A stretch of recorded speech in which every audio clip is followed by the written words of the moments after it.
I'm trying to think of the sphere of possible things you could do while reading Marcus Aurelius. Anytime I read Marcus Aurelius, I fill in the blank. We should do that on the podcast. Things you could do while reading Marcus Aurelius. Clip your toenails. You could groom your facial hair like Worf does. Sharpen your teeth. You could sharpen your teeth, yes. Read Marcus Aurelius, listen to Klingon opera, sharpen teeth. That is a banner night aboard the Defiant. This episode of Metatreks is brought to you by Enterprise in Space. Find out how you can help science and education and become a virtual crew member aboard the NSS Enterprise Orbiter. Visit enterpriseinspace.org for more information. And if you'd like to help us keep Star Trek discussion coming to you each day, consider becoming a patron of the network through Patreon. Visit patreon.com/TrekFM and find out how you can become part of the team. That's patreon.com/TrekFM. This is Tim Russ, Lieutenant Commander Tuvok on Star Trek Voyager, and you're listening to Trek.fm.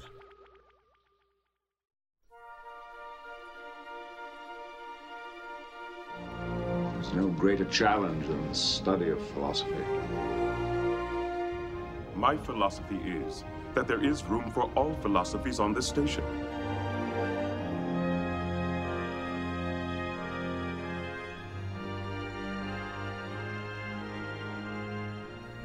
Hi everybody, and welcome to episode 49 of Metatreks, Trek.fm show on Star Trek and philosophy. My name is Zachary Fruehling, and with me for the 49th time is Mike Morrison. Today, we'll be discussing Stoicism in Star Trek. Mike, are you feeling particularly unaffected by things around you today? Well, yes, Zachary, I am feeling quite even-tempered today. Well, I figure, Mike, if we're going to be talking about Stoicism, we can't tell a whole lot of jokes on this episode of Metatreks. Yeah, I did leave my bag of jokes behind, but I will say that laughter does do a heart good, so maybe we might pull out a joke or two. Or three. Well, Mike, before we dive into our topic, we should say that we have a new piece of feedback on Metatreks that we received by email from a listener named Vera. Yeah, Zachary. Vera writes, "Hey, Mike and Zachary, I just started listening to your show, and I just wanted to say that I really love what you guys are doing.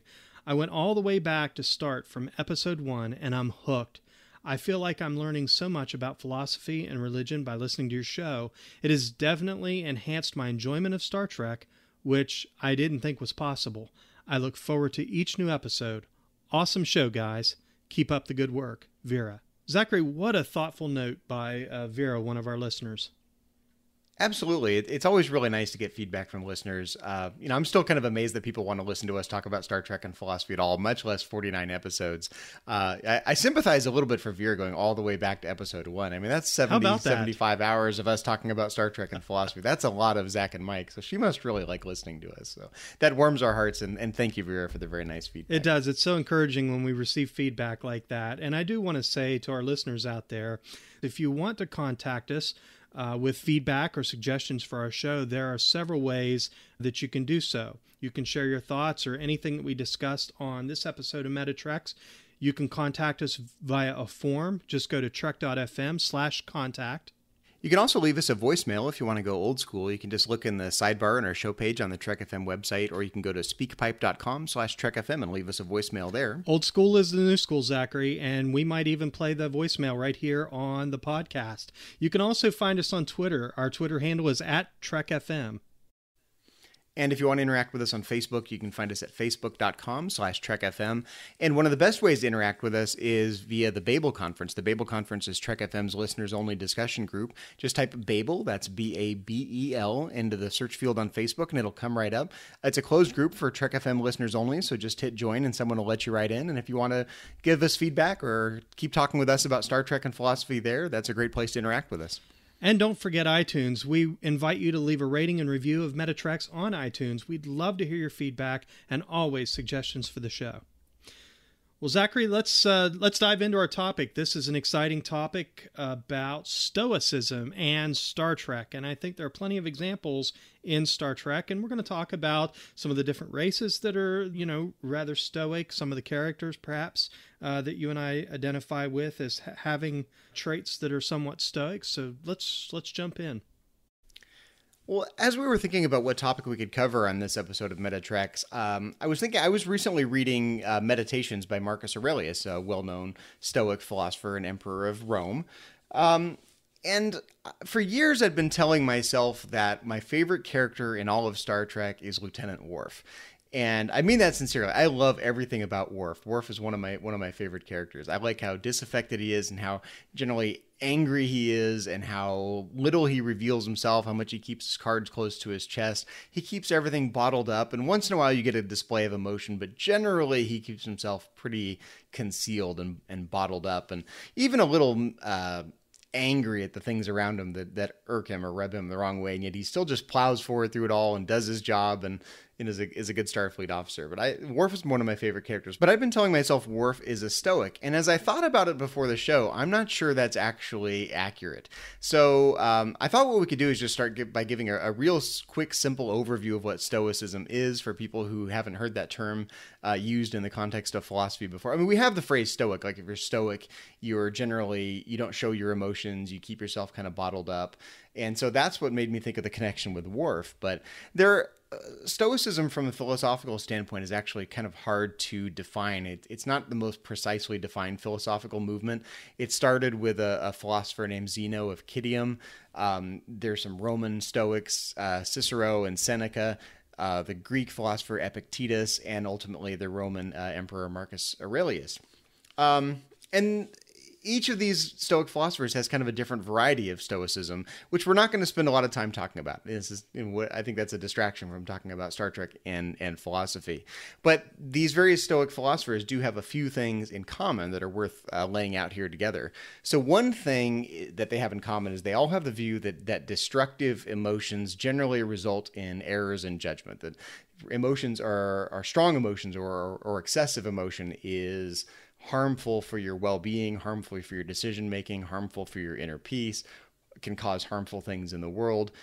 And in my mind, Mike, that sounds a lot like Vulcans. When I think, hiding your emotions, Vulcans are the obvious connection. I think that when most people think about Star Trek and philosophy, the connection that immediately comes to mind for a lot of people is the Vulcans. Absolutely. I couldn't agree more. I think within the Star Trek universe, I think the Vulcan race is by far the best example of Stoicism in Star Trek. Stoics advocate the harmonization of a person's being with nature, and more importantly, Zachary, I think being able to accept your place in it. They believe that going against the natural established order in life would result in really nothing but pain. They don't worry about external events, things that are going on in the outside world that are largely beyond control, but rather, to just maximize serenity. And I think about T'Pol going to her quarters to meditate. I think about Spock going to meditate. This idea of meditating, maximizing your serenity, changing your perception of the things that are happening around you, and that's how they're able to maintain control of their emotions. They don't get too caught up in what's going on the outside. They rather accept their place in the natural order of things, and that's where they find serenity. I think the thing, Mike, that's hard to convey about Stoicism to modern thinkers is that for the ancient Stoics, their Stoicism is grounded in this perception of the cosmos as a whole, the universe, or all of reality as a whole, as having a certain type of order. Certain things come into existence and they fall out of existence. We're born and then we die. Various states of matter get organized into the things we see around us, and then they decay and they fall apart. And there's kind of a cosmic order to that of things coming and going. So this perception of things coming and going in the cosmos as a whole is supposed to provide some sort of comfort as people come and go in your life. You form relationships with people and then they get old and they die. You get excited about something, a project, an accomplishment, and then time moves on and those things fall by the wayside. You can get so caught up in the ups and downs of the ebb and flow of the cosmos as a whole that you get overly attached to the things that will eventually disappoint you. So for Stoics, they try to remain kind of in the neutral part of the emotional rather placid. Very placid. They don't want to get too excited or too disappointed by any of those life's ups and downs. But that's not purely out of practical reasons. It really is grounded in the sense of the cosmos as a whole has that sort of order to it. And when you're in harmony with that order, you recognize that the things around you are fleeting. You are going to get old and die. The pleasures that you perceive now are going to end someday. The things that you love are going to go away. When there's a disappointment, by contrast, when there's a disappointment, things will get better eventually. So whichever side of the emotional curve you're on, they want to keep you kind of veering back the other direction, eventually headed towards something relatively neutral. So the Vulcans, I think, are a good model for Stoicism insofar as they remain neutral. I think the thing with Vulcans is they don't really go with the ebb and flow. They really push against it. They reject the emotion outright.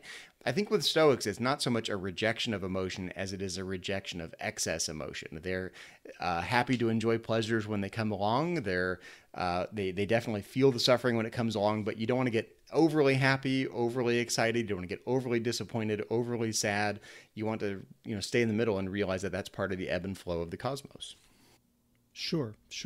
Yeah, placid often comes to mind when I think of Stoicism. Zachary, you mentioned Epictetus, a Stoic philosopher from ancient Greek, who said, make the best use of what's in your power and take the rest as it happens. And I think that is really a great summary of this idea of Stoicism. And it reminds me a lot of things like the Serenity Prayer that I know is very well known to many people, granting the grace to accept the things that, are outside of our change and the power to change, what we're able to change.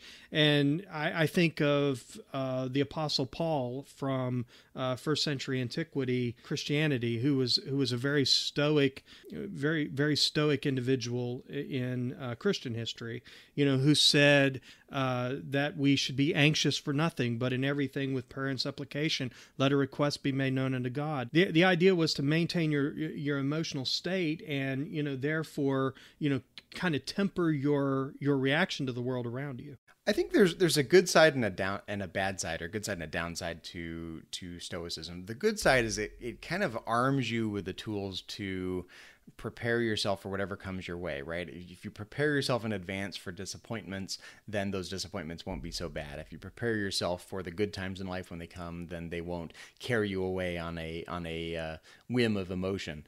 The downside, I think, is it can lead you to being almost fatalist in terms of your station in life.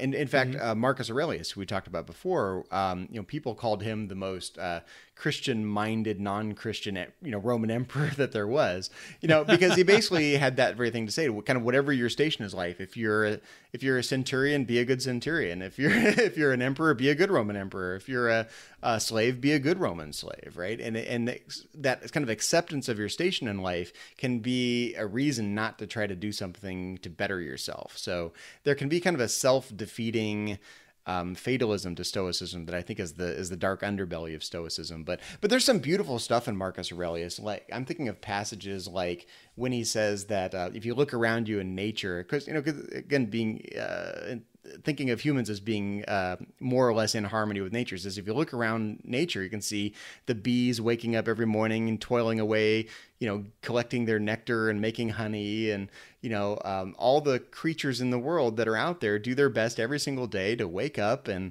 make some order out of the chaos around them. And so humans, we have this tendency to kind of be lazy and not want to get up and do our part.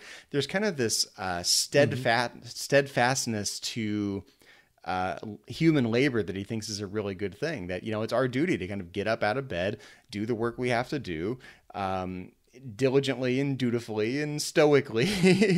Yes. And just, whatever your station in life is, there's a dutifulness to just getting up and going about your business and making the world the best you can make it, given your little corner of the world. And, So there's very much this positive aspect of Stoicism, of whatever your station in life is, you can do your little part to make it the best you can, regardless of your station in life, regardless of your circumstances, regardless of the disappointments you had yesterday, regardless of the things you're looking forward to tomorrow that may or may not come to fruition. You can get up out of bed, you can deal with the things as they come your way, and you can make your corner of the world the most orderly it can be despite all of those ups and downs. So I think it's very comforting because it's, when there are hard times, you have to remind yourself there will be another day tomorrow and it's not going to be so bad tomorrow. And I'm going to get up and I'm going to do something about it. And I'm going to treat it calm, cool, and collectively. I'm going to use my reason to reason my way out of it. And if I end up in an emergency tomorrow, I'm going to use my rational tools tomorrow, just like I did with whatever I had to deal with today. And I think he has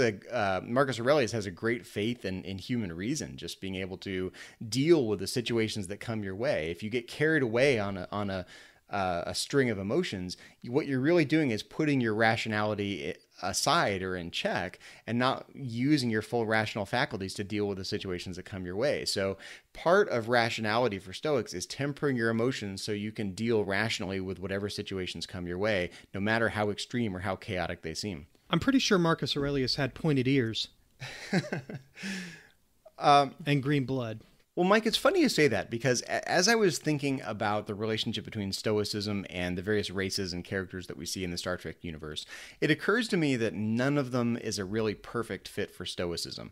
The Vulcans, I think, err a bit too much on the side of forcibly trying to keep their emotions in check and not going with the ebb and flow of they're not very terribly self-aware, even frankly, of their own emotions. They're so much in denial that they're not very, very aware. And I think Stoics are generally more open to the fact that there will be pleasures and there will be pains. When enjoyment comes your way, it's okay to enjoy it. They don't try to forcibly push away the emotions like Vulcans do.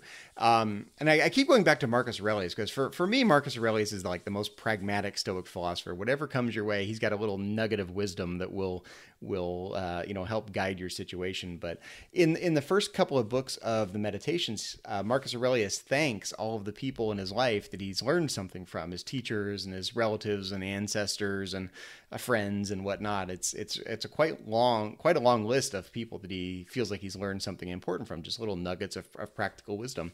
And I don't have the exact passage in front of me, but one of the people that he thanks, he says he learned from that person to be generally amicable. When people come into your house, make them feel welcome, make them feel positive, amicable, give them something nice to eat, don't make them feel rejected. So it's generally a kind of a positive tone, and Vulcans aren't always good at this, right?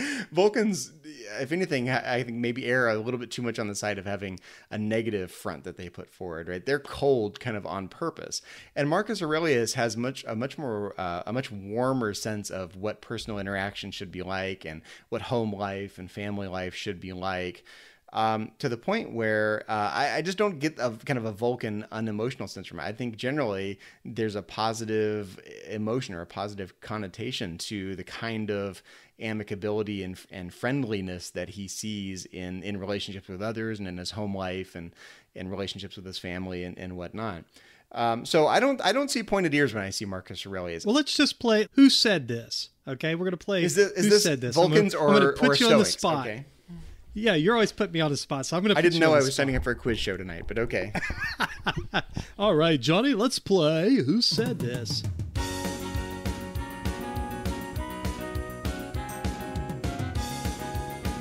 I do have Google in front of me, just so you know.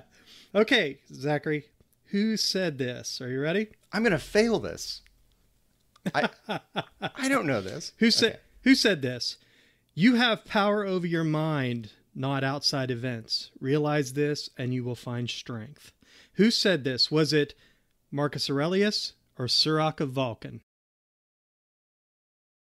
I think that's Sirach of Vulcan. That is Marcus Aurelius. Oh, man. Okay. See, I told you I was going to be terrible at this. Okay, who said this? I'm sorry. I didn't do the reading before I came to class, Mike. Who said this? Marcus Aurelius or Sirach of Vulcan? Very little is needed to make a happy life. It is all within yourself, in your way of thinking. Marcus Aurelius. That is Marcus Aurelius. I recognize that. All right. Who said this? Sirach of Vulcan or Marcus Aurelius? In accepting the inevitable, one finds peace. Siraka Vulcan. Siraka Vulcan. That's too short of a quote. Marcus Aurelius has more words than that. So. But my point is, and it was hard to interestingly tell. enough, It was actually it's hard to tell. It's hard to tell, and that I think that's my point, and that's why I say Marcus Aurelius I think has pointed ears and green blood, and I say that in jest, but in reality, when I read Meditations, and I've got a copy in my library, and I love it, and as far as quotables for Stoic philosophy, I think Marcus Aurelius definitely has the corner on it. I don't know. I would say maybe Epictetus is probably a close second, but definitely Marcus Aurelius. But when I read Meditations, we've talked about this with Spinoza. You get this same feeling when you read Spinoza. You hear Spinoza in Spock's voice. I hear Marcus Aurelius in Spock's voice. It really is very applicable to the type of discipline I would say that Spock tried to apply to his life, the things that he kind of lived by. You know, when I think of Stoicism in Star Trek, I think of Spock. And surprisingly enough, the scene that always comes to my mind, I think, is that final scene in Wrath of Khan before he died, when he picks himself up from the wall. You know, Jim Kirk's walked in, he's planted himself in front of the glass, and Spock pulls himself up. He, does a little Picard maneuver. He straightens his tunic. He does do the Picard maneuver, doesn't he? He does the Picard maneuver. How stoic is that, though? I mean, he has just taken a devastatingly lethal dose of radiation. He's dying. Okay, well, on that note, in Star Trek 3, the sequel to Star Trek 2, Captain Kirk has a very similar experience. You know, his son David is killed by the Klingons. He falls down literally in the bridge. It's kind of an embarrassing scene for a starship captain, I think. And not 10 seconds later, he picks himself back up and he's back in action to make the most of the situation. Very stoic. That's an incredibly stoic reaction, I think. But what's interesting there is, by contrast, Captain Kirk is okay feeling the emotion just for not very long, and he immediately finds, rebalances himself, picks himself back up, and he's back in command of the ship again. But he does have to fall down, and I think Vulcans don't like to fall down as much. I'll have to agree with you on that. But, it just amazes me the way Spock is able to pick himself up. He straightens his tunic because, after all, he's a Starfleet officer, and he's going to go over there and he's going to face his captain and report in, and his suffering, his pain, his weakness, the fact that he is breathing literally his last breaths, it matters not. He's going to do his duty because that's what he can control.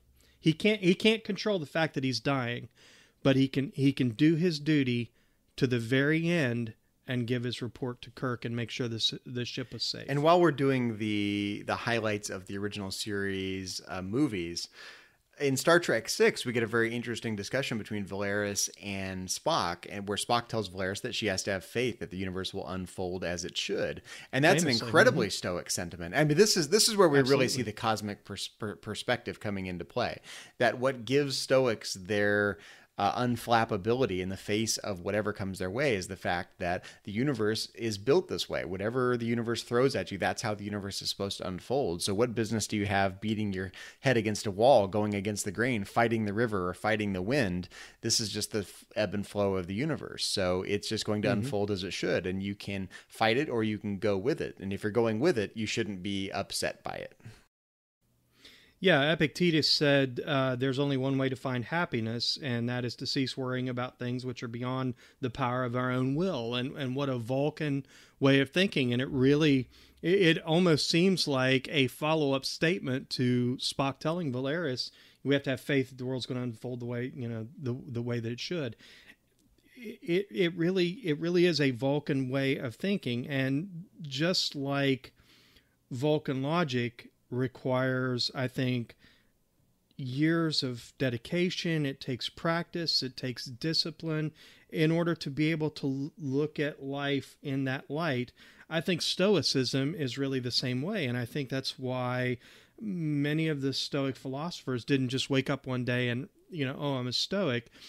It was through years of discipline and learning. I mean, many of the philosophers that we've already mentioned really studied years under multiple philosophical mentors, if you will, who really schooled and ingrained this philosophy in them, and it was a daily discipline and a practice for them. Very much the same way I think Vulcans discipline and practice in order to achieve Kolinar. Well, while we're talking about Vulcans as Stoic, there's a scene in an episode of Voyager, Gravity, where that comes to mind.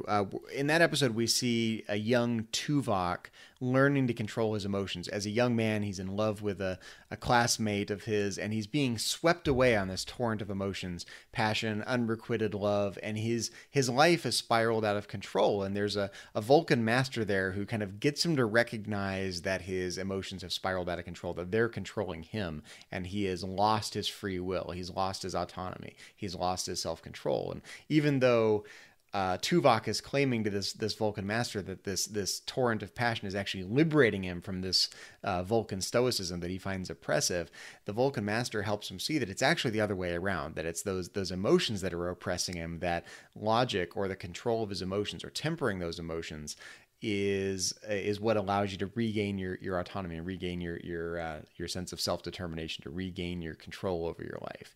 And I think all of us have probably experienced something like that, where we've been swept away in a torrent of emotions that are out of our control, and it's important to be able to temper those emotions back into a normal state. And what's interesting is that Vulcan master reveals that he doesn't reject his emotions outright. He does feel certain things, and Tuvok gets him to admit that, and he doesn't even shy away from that. This grand old Vulcan master doesn't say, I have no emotions. He says, I do have emotions. And isn't that surprising? You think that's surprising that I have emotions? Of course I have emotions. I recognize them, and I've learned to control them and temper them and not let them spiral my life out of control. But I think you're right. There's something of an education process in terms of learning to control your emotions responsibly from the Stoic standpoint. It's not something you can just do. And for Vulcans, their education process is part of that mental training. Their meditation process is part of that mental training. And I keep going back to Marcus Aurelius because for me, he's the Stoic philosopher that really speaks to me. The others, I think, really don't so much. Marcus Aurelius, I find incredibly relatable on a very human, personal, practical level. And one of my favorite sections of the Meditations is when Marcus Aurelius is describing this kind of mental exercise he goes through to put things in perspective. He likes to dwell on or think about the various states of decay that things will be in. He thinks about the people he cares about, and then he pictures them in their grave, pictures them being cremated, as a way of saying, look, don't get too attached. These people are not going to be here forever. You can't get too attached to them. Think about all the pleasures in life and what it's like and what they really entail. He's really graphic. He says, think about things like sexual pleasure. Picture your organs just being, flaps of skin and being, just decaying flesh someday. Really kind of graphic, negative stuff as a way of putting things in perspective. Whatever is in danger of sweeping you away on a torrent of emotions. Think about what they really are. Think about them in a future state of decay. Think about your when you look at yourself in the mirror, see a skull looking back at you, right? So much for eroticism, Yeah, but it really puts things in perspective, right? If you recognize that bodily pleasures just are, a bunch of nerves and neurons firing. If you think of human relationships and all the things that and all the good things that come with them, if you think of those as decaying states of matter someday, if you look at the great achievements of mankind, whether it's the pyramids or the Roman Colosseum, whether it's the empire you just conquered, this is Marcus Aurelius, the emperor of Rome, right? If you look at all of this grandeur around you, the marble statues that people have built in your name, and then you think of them in 1,000 years or 5,000 years and 10,000 years in a state of decay. Look at the state of decay of ancient Egypt, like these great civilizations that are now just, dust and monuments that people don't understand anymore. The names barely readable on these marble and stone edifices. If that's your perspective, that whatever grand things we build today are going to be tomorrow's dust, then that puts them in perspective. It keeps you from taking yourself too seriously, keeps you from having too much hubris, keeps you from being swept away in a torrent of emotions, and can keep you grounded. It sounds really negative, but I think the idea is that... It sounds like the Kobayashi Maru. You lost me there. In what way? Well, and all kidding aside, it's kind of everything is no no-win scenario. Is that what you're saying? Well, it's the morbidity of thought. It's the same way we desensitize soldiers in order to prepare them for the unimaginable things that they're going to face on the battlefield. The Kobayashi Maru, and again, I've kind of said that tongue in cheek, but all kidding aside, that's the point of the Kobayashi Maru. It's the point of it. Famously from Star Trek 2009, Spock says to Kirk, the point of the exercise is to face death, and in a no-win scenario, so that when they're out there and they're faced with the impossible, they'll be able to temper and maintain their response to what's going on, and hopefully either survive or do their duty to the very end. I guess that's the strongest connection that I saw to Klingons. Again, I think the problem that I see in thinking about Stoicism in Star Trek is that for any given race or any given character, they're only partially stoic. Spock is only partially stoic. He's got that human emotion side to him. Vulcans are only partially stoic because they're constantly fighting against the emotions. Klingons are only partially stoic because they do get swept away on a string of emotions. But what Klingons have going for them is this kind of militaristic discipline, right? They do have the ability to fall in line, be soldiers, to fight glorious battles, to not be afraid in the face of fear and death and whatnot, and that kind of militaristic aspect, which is part of Marcus Aurelius' stoicism as Emperor of Rome, who's a conqueror. He has to go out and conquer new lands and bring booty home, and this is what Roman emperors do, right? Even Marcus Aurelius did that. I think Klingons generally have that kind of militarism down more than the Vulcans, more than humans. Klingons have that military discipline in a stoic way. Or am I reaching a bit? Do you not see that stoic aspect as strongly as I do in Klingons? It's funny, we kind of talked about this in the Turbo Lift. You had mentioned the Klingons as possibly being a race that we would want to explore in connection to the idea of Stoicism.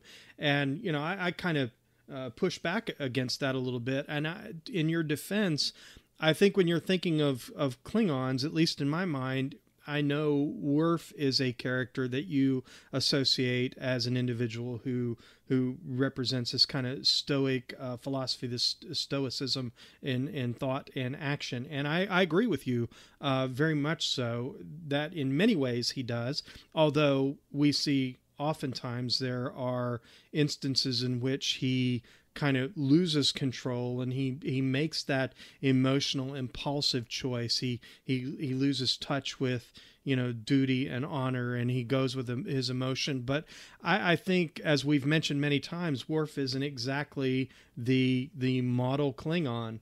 Klingons, as Guinan reminded Worf, are very different than what Worf is. They are very emotional. They do make emotional decisions. We see that time and again in the original series. We see it certainly in Deep Space Nine, I think, are probably the two series is where we really get to see the Klingons for what they are. And they are very emotional and they are impulsive. So I don't think they're a very good representation. They are militaristic and there is a certain discipline there, but oftentimes we see them very swept up in emotion, and oftentimes that emotion causes them to do really irrational things that I don't think really follow that ideology of stoicism. Well, 2 or 3 days ago, I would have said, yeah, Worf is like, a good candidate for a stoic in Star Trek. He's generally doesn't show his emotions, keeps his cards pretty folded, doesn't reveal his inner self a lot. Last night, before I went to bed, I watched the Next Generation episode of The Icarus Factor. And in that episode, we see Worf basically just pissed off. He's got the anniversary of his Age of Ascension. He's being grumpy and pissed off with everyone. And it occurred to me that Worf is actually not a great example of a stoic at all. That on the outside, he kind of presents a stoic front. He doesn't show himself. He doesn't. He's not boisterous. He doesn't show pleasure. He doesn't, if something's bothering him, he keeps it to himself a lot of the time. He grumbles and grinds his teeth there behind the captain's chair on the bridge of the Enterprise, but he doesn't reveal it very much. But as I watched that episode, it occurred to me, Worf is actually just in a constant state of being pissed off. That he's not actually, he hasn't achieved that stoic serenity in his inner being in the way that Vulcans aim to. I don't think Worf even aims to. I think he wants to reveal this deeper, more emotional wave of I would say unhappiness. That's not right, but this wave of dissatisfaction that he carries around with him. He wants to be able to show that more than he's able to, and he's constantly forced to be something that's not terribly authentic. And we see that come to a head when he joins Deep Space Nine, right? He's realized that he's been living a fairly inauthentic life, and he's got to reconcile that with being a Starfleet officer and being a Klingon and having these inner emotions that he hasn't been able to reveal very much. But I think the Vulcans, by contrast, aim to have this inner serenity. Their meditation and their education, Spock only achieves that partially, being half human. He's learned to hide it fairly well. And for him, I think being a Vulcan is more like an act than being than having inner serenity. But I think someone like Tuvok has become much closer to having a genuine inner Vulcan serenity. He is genuinely able to take whatever comes his way, look at it through the lens of logic, through the lens of this cosmic perspective, the universe unfolding as it should, not letting his emotions get out of check, recognizing that he has them maybe, but keeping them within very, very neutral parameters. And so I think of, Tuvok is kind of a great example of a stoic in this genuine inner sense, right? Worf, I think, presents himself as a stoic, but when you drill down below the surface with Worf, there's a torrent of fire in there that never quite reveals itself. And I think with Tuvok, you have to go much, much, much deeper to find that inner core of passion. And Voyager goes there sometimes. We get to see a passionate Tuvok in a couple of instances. But generally, you have to drill a lot deeper to get access to that in Tuvok than you do with Worf. Yeah, I concur. And that's a great thread, by the way, Tuvok. And I want to touch on that. We talked a little bit about Spock, and I think that's an obvious connection there. In the original series, I think if the original series was saying something to us with the Kirk, Spock, and McCoy trifecta, it's that we should all think like Spock, we should all feel like Bones, we should all act like Kirk. Where Spock is, in many respects, a picture of stoicism, although a flawed one, because he is, after all, half human. Bones is very swept up in passion and emotion. He has, very, very little filter on what he says, how he behaves, and all of that gets tempered in the action of James Tiberius Kirk. Whereas I said Spock was somewhat of a flawed example of stoicism, I think Tuvok really embodies it quite a bit better. And I know that there are fans out there who don't like Tuvok. They think he's too dry. They think, they think that he's abrasive and very single-sided. But I disagree with that, because I think Tuvok best represents what it is to be truly Vulcan. And he doesn't really let go of his emotions. He's always got that same pasty look on his face. He faces every situation, every circumstance with the same tempered reaction. And I think that's a very Vulcan thing, and I think it's stoicism on display.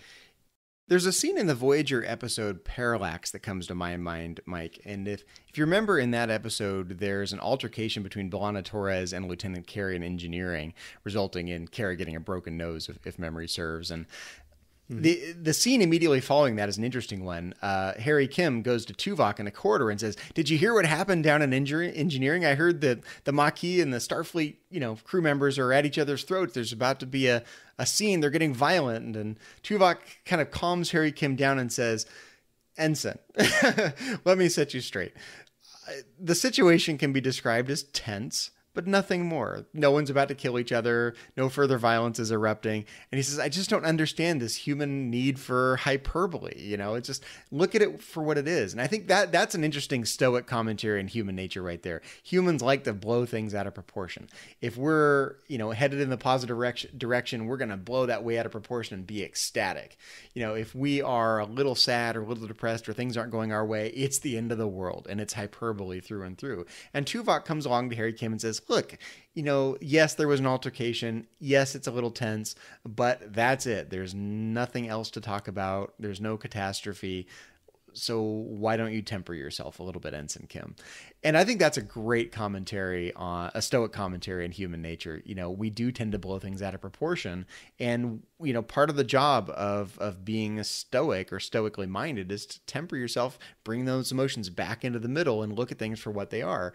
Yes, it is dramatic to think of a dramatic brawl down in engineering where people are at each other's throats. It's, that's a great, would make for a great holodeck narrative, right?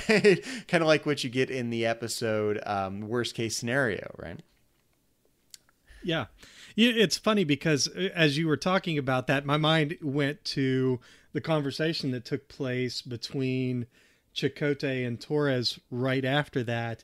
Chakotay kind of paints Tuvok's stoicism, I think, really in an interesting light. He goes to Torres, he's angry with her. He's upset with her because she's put him in a difficult position. And he says, so on one side, I'm facing a Vulcan who wants to court-martial you. And on the other, I'm facing the Maquis who are ready to seize the ship over this. You've really turned this into one lousy day. It's a Kobayashi Maru kind of day. It's a Kobayashi Maru kind of day.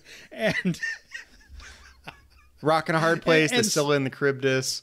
And then you've got, wait, what were the two things that Chakotay mentions? The court martial and the Maquis seizing the ship. Oh yeah, right, okay. but what a juxtaposition there between Tuvok's stoicism that we're going to handle this by the books. We're not going to get emotional about this. She struck a fellow officer. We're going to court martial her. And that's how Chakotay is kind of juxtaposing this situation as opposed to the Maquis, who are very emotional and they're ready to seize the ship. And what does it equal? It equals one lousy day for Chakotay. A little bit fatalist there, but think how much of daily life is like that. The catastrophes seem to pile on sometimes. It's not just one thing that goes wrong. It's one thing that goes wrong, and then 5 other things go wrong that day or that week or that month, right? And it can feel very much like you're stuck in a rock and a hard place, or between the Scylla and the Charybdis, or between a court martial and a Maquis seizing the ship, right? These are no-win scenarios, and I think this is a really fascinating discussion because so much of life is like being in a no-win scenario. It seems like you have nowhere to turn, everything's going wrong, and you have to find a way to not panic, not worry about those things, pick yourself up, get out of bed, make a plan, use your reason, and carry on with life and do the best you can. And I think that just picking yourself back up aspect is such an important part of being a stoic. It's not a matter of dismissing all of the bad things around you. It's a matter of saying, okay, yes, there's bad stuff happening around me. I don't like it. I'm really stressed out, but darn it, I'm going to stand up and I'm going to get dressed and shave and comb my hair, and I'm going to go out my front door and I'm going to make the world the best I can and make my way. And that's really hard to do. I think, depression can get in the way of that, and circumstances can get in the way of that. But I think the heart of Marcus Aurelius's point, at least, is that, we always have our reason to fall back on. And I think this is an incredibly Vulcan point. I'm glad you went in the direction of Vulcans. I thought I was going to be on the right track with Klingons, but really I think we're finding that Vulcans are the better connection here. The Vulcans would say, yeah, they're definitely Star Trek stoics. Totally. Vulcans would say, use your reason and figure it out. Don't panic. Don't be depressed. Don't get carried away in this string of emotions. You put your logic hat on and figure out the best thing to do. And humans can always do that. And if you're worried about what's going to happen tomorrow, don't worry about that, because you have, not only do you have the same tools you have today, but you have all of today's experience to help you tomorrow to figure it out. And that's a very Vulcan/Stoic perspective, I think. I think it's a very Starfleet perspective as well. I think the best examples of something that Janeway, the Janewayism, Starfleet principles. When we think about Starfleet principles, we think about the Prime Directive. We think about these values that the Federation, that Starfleet seems to hold dear. They're very stoic in nature. They don't take into consideration a lot of times the individual circumstances or situation. It really is a by the book kind of thing. And oftentimes we see our captains insert their own emotions and their own connections into their actions. But really, when you think about, for instance, the Prime Directive, we're not going to involve ourselves in the affairs of other cultures, other worlds. And that seems like a very stoic kind of point of view, especially when you look at the situations in which we've seen in Star Trek, that yes, sometimes that means warping out before, millions of people die on a planet. I mean, in general, military organizations, Starfleet or otherwise, depend on a certain state of order. And if you don't have that order, then you run the risk of contingent circumstances dictating your actions, or your gut reactions dictating your actions.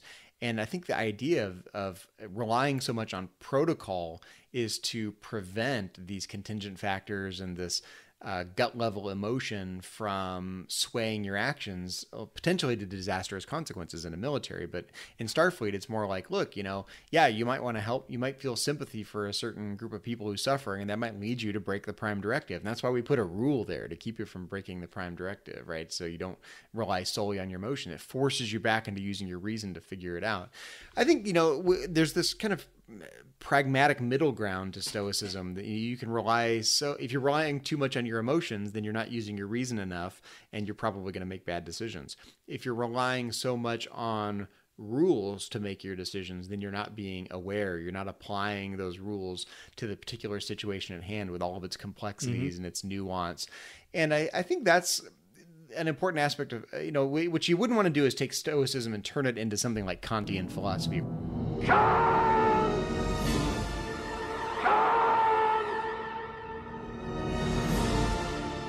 It's all rule-based, and the rules tell you what to do, right, and you don't have to worry about it because you've got the rules, right? That's not Stoicism. I think Stoicism is much closer to pragmatism, taking whatever situation is at hand, running it through your filters of reason and logic, and tempering your emotions, and only then deciding what to do. Sometimes the rules will be applicable, and sometimes they won't. And sometimes, your emotions will lead you on the right path, and it's a healthy thing to be on. And other times those emotions are going to lead you to a destructive path that you shouldn't be on. And you need to be aware of those things in order to make good practical judgments. So I don't think, I think rules they're an important tool for helping you temper your emotions and helping you to not rely on destructive emotions, or not relying on your emotions to the point that you're going to make, destructive decisions that lead to bad consequences. But it's not a rule-based philosophy. It's not like Kantian ethics. Yeah, I concur. Let's talk about Jean-Luc Picard. When we first meet Picard, very stoic. His first interactions, in fact, I find him to be the most stoic of all the captains for the first 4 seasons. The first 3 seasons. Extremely stoic, extremely calculated, extremely tempered. But all of that changes after Best of Both Worlds, and I think that's one of the things that makes the episode Family so moving. Such a shocking episode. It's actually hard for me, partly because I've watched so much Star Trek The Next Generation at this point. It's hard to put myself back in the perspective of what it was like to watch first and second season Picard, not having seen the rest of Star Trek The Next Generation and all of the Next Generation movies. And it's also partly because I was actually fairly young when those first two seasons of The Next Generation were on, and I didn't even watch them then. When The Next Generation launched in 1987, I was 9 years old, and I wasn't clued into Star Trek The Next Generation at that point. I knew about the original series, but I hadn't yet found The Next Generation. I think I discovered The Next Generation in season 3 or 4, like a lot of people did. So for me, when I think about first and second season Picard, I think it's hard for me to really know how he was perceived right off the bat. Like you said, you perceived him as a stoic. And I sort of look at that first season and second season Picard, and I think of him as really kind of hiding who he really is, right? He's put up a wall around himself that beneath that wall, there's the Picard that we see in Family, and there's the Picard that sits down eventually at the end of The Next Generation and plays poker with his crewmates and whatnot. But that's not, the Picard in season 1 and season 2, yes, he has a stoic demeanor, but he's not. I wouldn't just characterize Picard as a stoic in any sort of deep sense. I hope I'm making sense. I sort of feel like I feel like season 1 and 2 Picard, he comes across as kind of a jerk sometimes. Actually, he's not very moved by the things that are around him. In fact, he's kind of annoyed at all of the stuff that comes his way. And I think maybe that's the part that seems even less stoic. He lets things bother him and get to him, and he has these relatively cold reactions. And I don't, when I read something like Marcus Aurelius, who has an affinity for very positive, amicable, interpersonal kind of interactions, that this getting along aspect is a really important part of. It's almost like a Counselor Troy perspective, that all of us getting along is kind of a good thing. And so, whatever give and take it takes interpersonally to make sure we're getting along. If someone offends me, I don't let it bother me very much. And if I offend someone, I want to be proactive about apologizing. And if they don't want to, be reconciled, then I'm not going to let that bother me. I'm just going to, deal with it when they're ready to reconcile. And it's very kind of reconciliatory and very, very positive. And Picard seems largely annoyed in the first couple of seasons to me.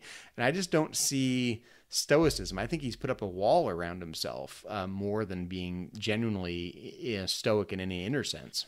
I have to disagree with that just a little bit, push back just a little bit. I think that it's this kind of air of stoicism that really attracts Sarek to him as an individual. In fact, Sarek really comments that he'd make a good Vulcan, and so I think there's a wall there, certainly, but I do think that there is an inner discipline, an air of stoicism about him, and I think that's what makes episodes like The Inner Light so moving, because we get to kind of see a little bit deeper beyond the veneer. I guess my point, and I don't think you and I are on different pages here.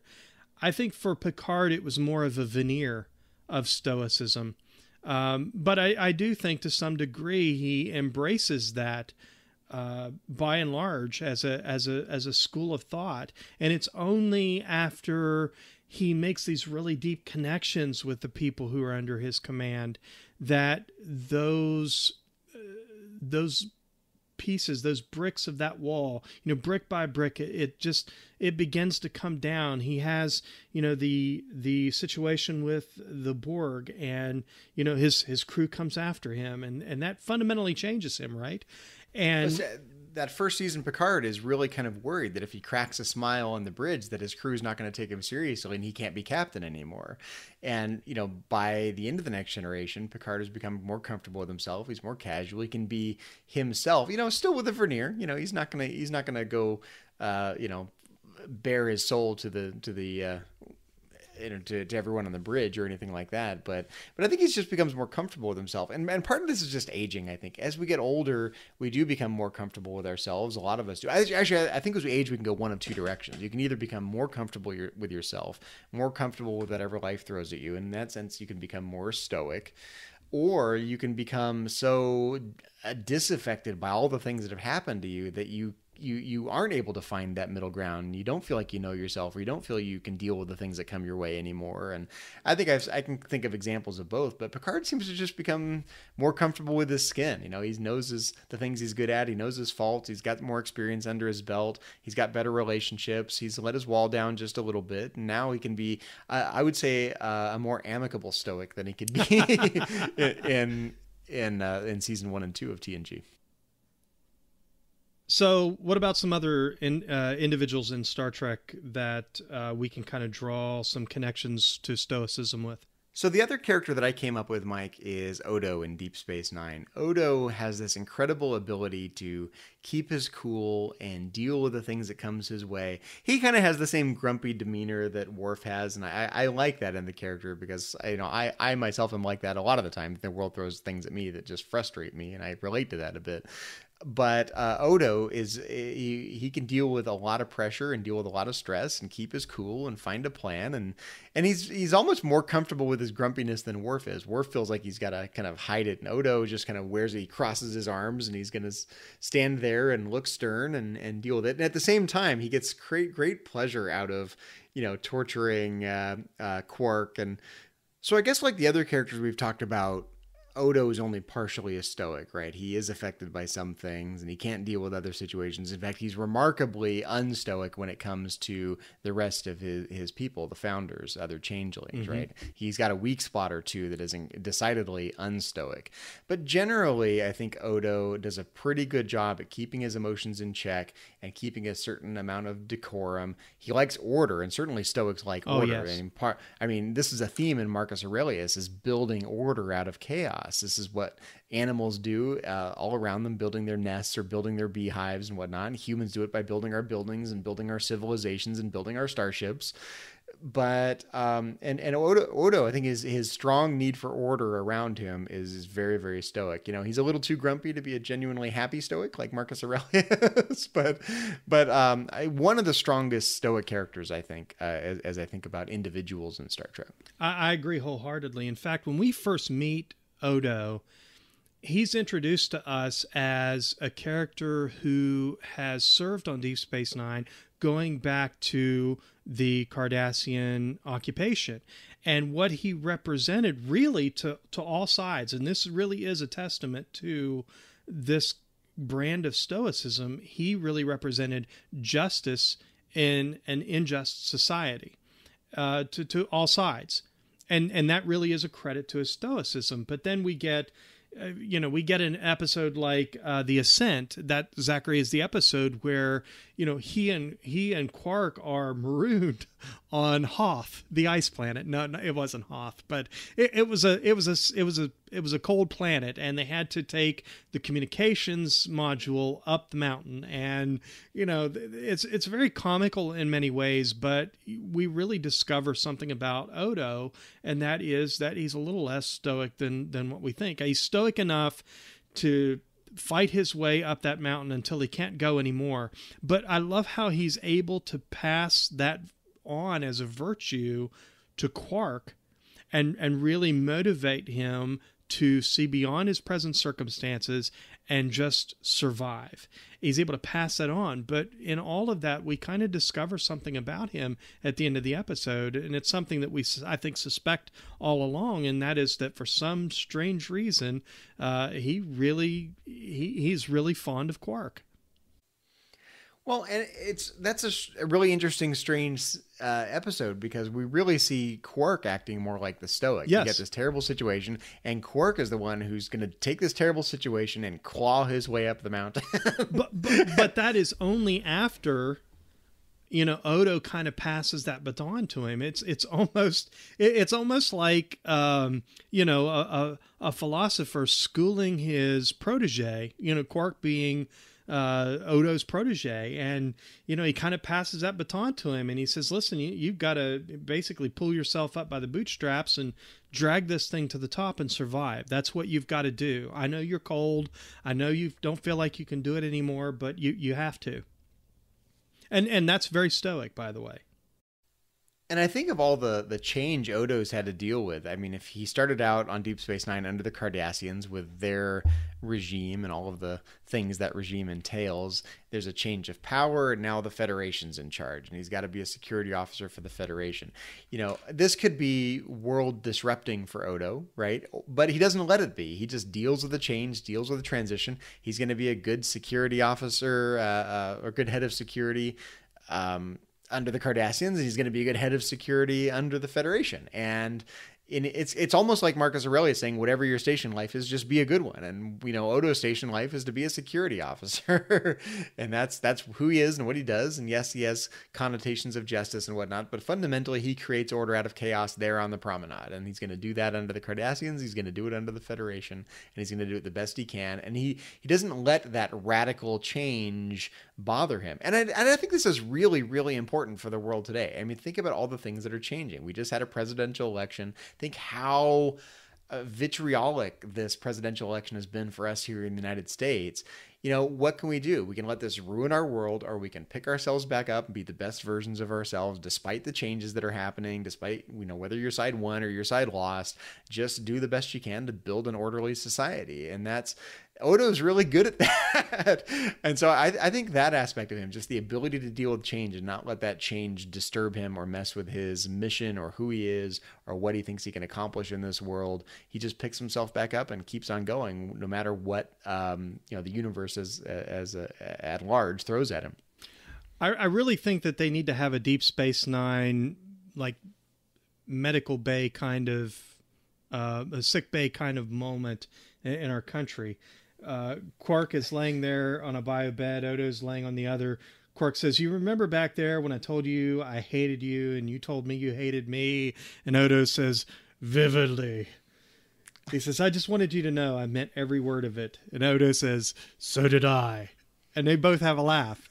And I think that's the kind of healing that we need in our country right now. We don't, you know, the two sides don't agree. But Stoicism says, you know, shake hands and get along. Yeah, and I think part of it is not taking yourself too seriously. And there's a self-humbling aspect of Marcus Aurelius's writings that is, I think, a really important part of Stoicism.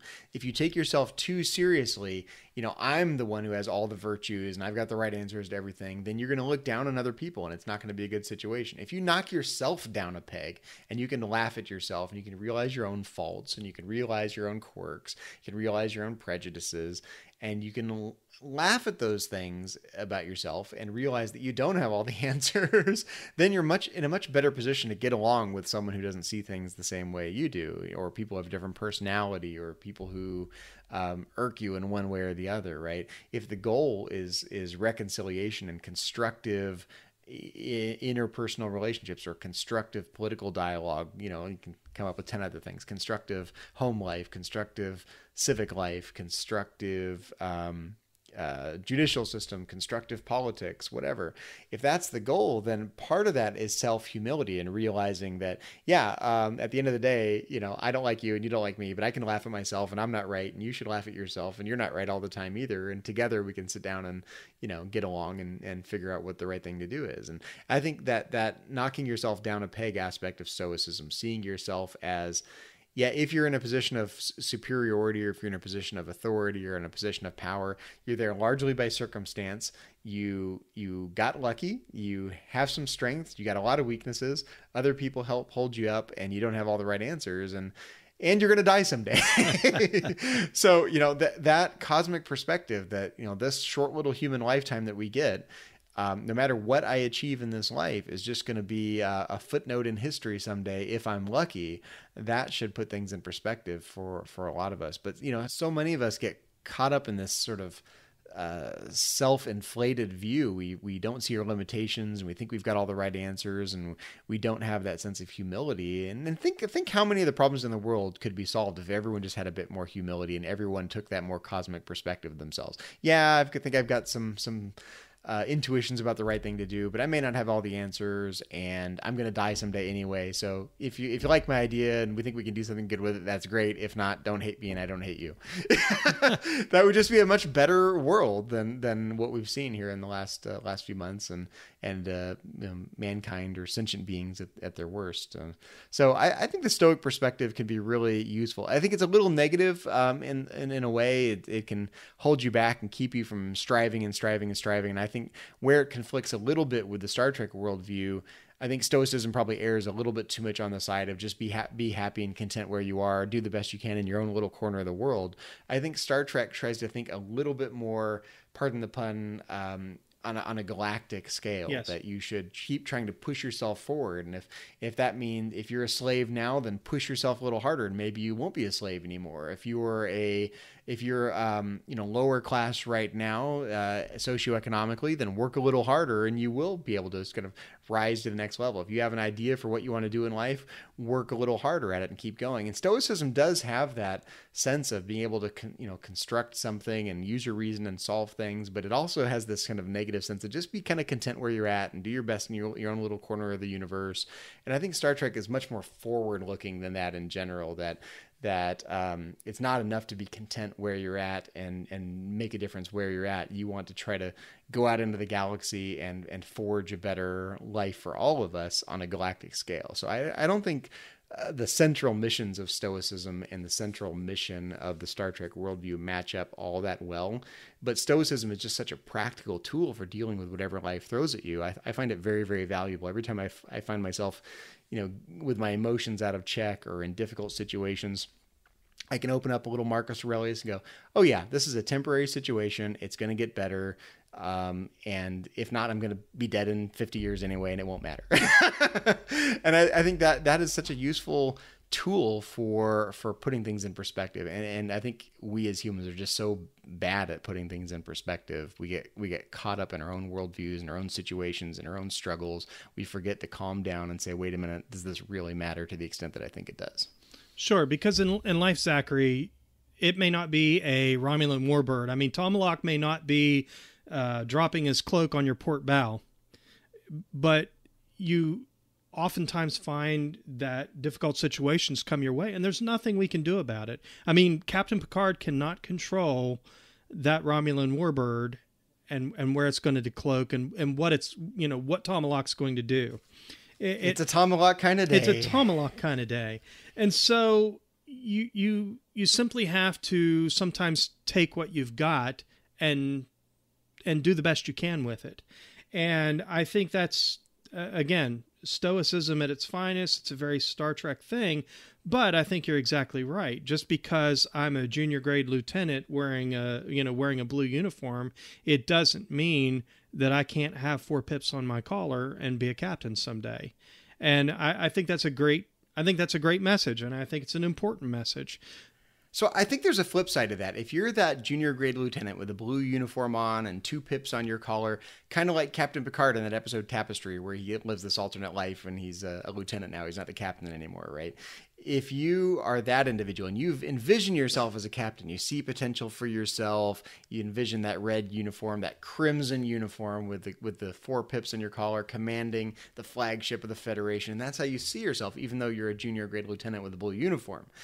Then you can set yourself up for disappointment, right? You can let the fact that you haven't achieved that eat away at you and eat away at your motivation to keep picking yourself back up, doing the best you can. And I think this is, again, where Stoicism comes into play. The flip side is, yeah, you may not actually achieve your dreams, but that's not a reason to be depressed and be lazy and stay in bed all day, right? You need to get up, put that blue uniform on, put your pips on, put that communicator pin on, polish your boots, walk out into the corridor and do the best you can. Be the best lieutenant you can. You might not achieve captain, but you might make full commander, right? You might become first officer on a starship, and I think there's a self-defeating aspect of having dreams and ambitions, right? You can be so obsessed with those that if life takes you any other path, you can feel defeated, you can feel depressed. And Stoicism would say, you got to get that in check, right? Yeah, you've got dreams that haven't come to fruition. So does everyone. Welcome to the club.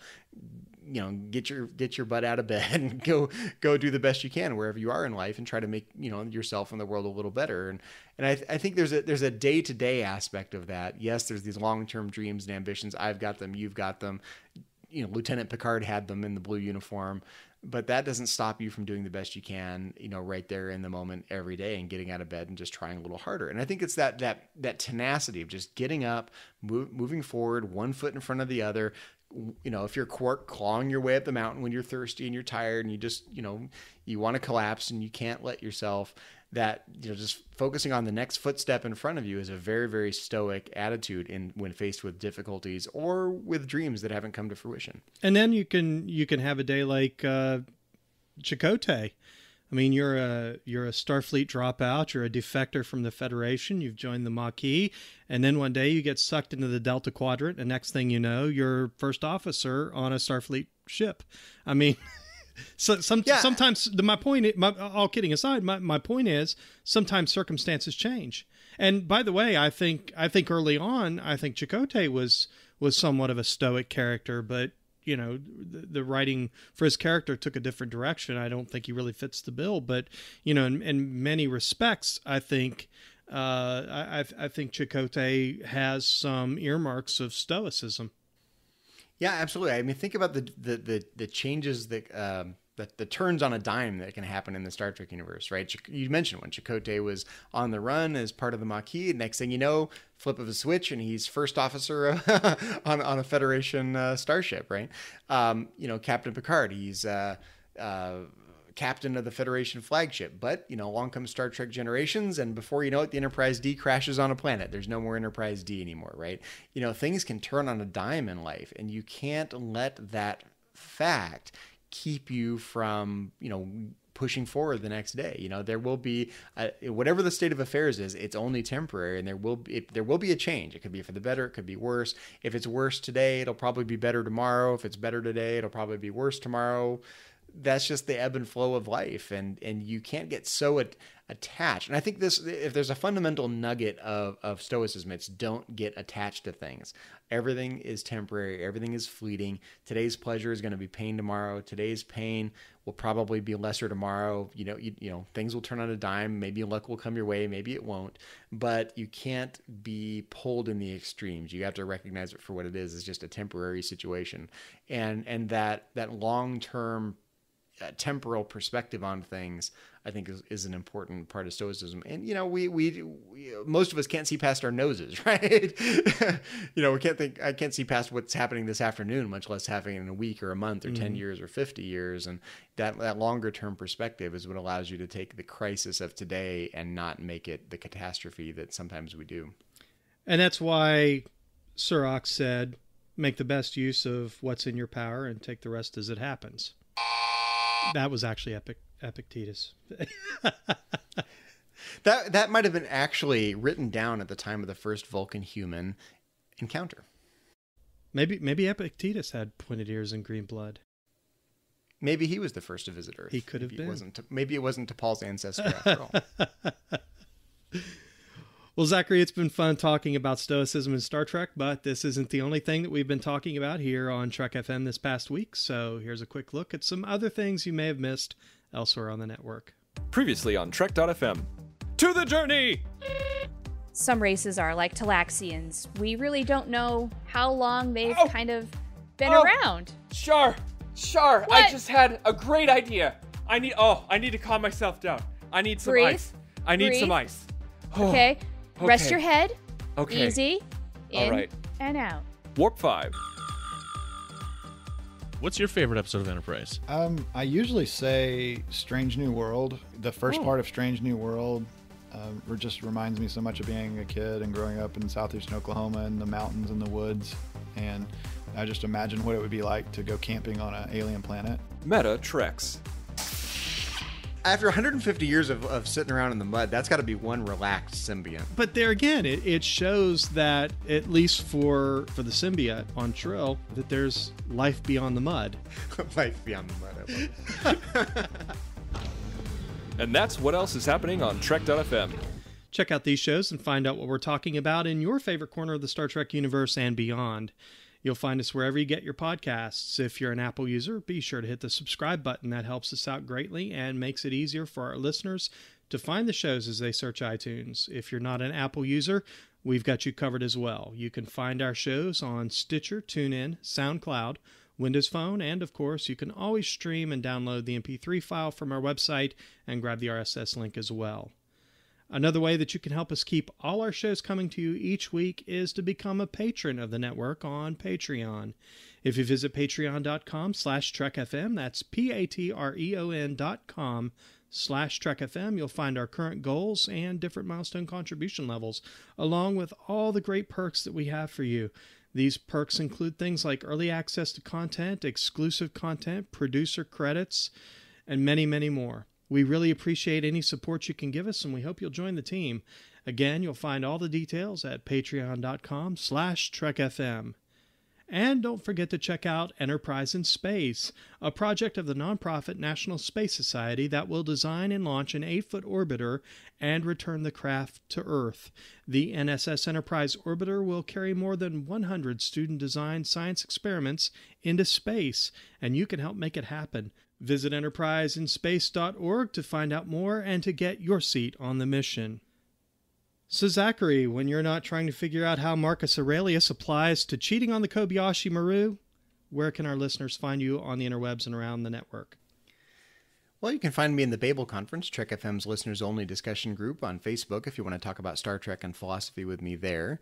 And you can find me on Twitter. My handle there is just my name, at Zachary Fruhling. That's Zachary, Z-A-C-H-A-R-Y, and Fruhling, F-R-U-H-L-I-N-G. And Mike, when you're not looking for Vulcaneers on busts of ancient Stoic philosophers, where can people find you on the interwebs and around the Trek FM network? Well, I'm most active on Facebook, certainly around the Babel Conference. When I'm not trying to get green blood samples, I can also be found on Twitter. My Twitter handle is at cmichael1701, and on Instagram, cmichael1701.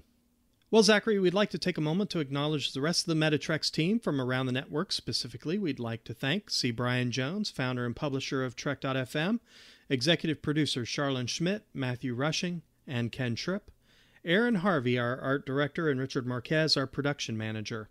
We'd also like to give a special shout out to our associate producers, Patrick Devlin. You can connect with Patrick on Twitter at MagicDrop5, and Kay Shaw. She's also on Twitter at Choco Weeble. We want to thank them for continuing to make Metatrex possible, and we appreciate your contributions to the network. Well, thanks everyone for listening to Metatrex, a Star Trek philosophy podcast. Until next time, when we will once again boldly go where no philosophers have gone before.